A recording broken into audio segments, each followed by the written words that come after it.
नमस्कार मित्रांनो, स्वागत आहे तुमचं शेतकरी मित्र यूट्यूब चॅनलमध्ये। मित्रांनो, आज आपण कापसासंदर्भातली काही अपडेट आणि काही माहिती आली ती आज बघणार आहोत। मित्रांनो, गेल्या 2 ते 3 महिन्यामध्ये कापसाचे दर अत्यंत कमी झालेले आहेत आणि यामध्ये भरपूर शेतकऱ्यांचा कापूस अजूनही घरामध्येच आहे। तुरळक शेतकरी असतील त्यांनी त्यांचा कापूस बाजारपेठेमध्ये टाकला असेल। प्रत्येक शेतकऱ्याला अपेक्षा आहे की कापसाचे दर वाढतील आणि कसे वाढतील याच्यामध्ये खूप शेतकरी अजूनही कापूस त्यांनी घरामध्येच ठेवलेला आहे। या संदर्भातलं एक अपडेट बघणार आहोत। ते म्हणजे मित्रांनो, कापसाचे दर वाढतील का कमी राहतील ह्या दोन गोष्टींवरचा आजचा व्हिडिओ आहे। तर व्हिडिओ शेवटपर्यंत बघा, तुमच्या लक्षात येईल की सध्या कापसाचे दर कशामुळे आणि का कमी जास्त होत आहेत। तर चला व्हिडिओला सुरुवात करूया। महाराष्ट्रातील कापसाचे भाव यंदा स्थिर राहिले आहेत। खुल्या बाजारात 6,800 ते 7,000 प्रति क्विंटल दर आहेत।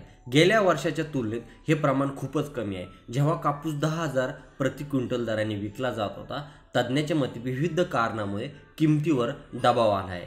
आगामी निवडणुकीच्या पार्श्वभूमीवर खाद्यतेलाच्या किमतीत नियंत्रण आणण्यासाठी सरकारने प्रयत्नशील आहे। आता त्यामुळे कापसाच्या दरावरही परिणाम झाला आहे। तसेच आंतरराष्ट्रीय कापूस भावात घसरण झाल्याने देशभरात दर घसरण झाली आहे। भारतातील एकूण 130 लाख हेक्टरपैकी महाराष्ट्रात सुमारे 45 लाख हेक्टर कापूस लागवडीखाली आहे।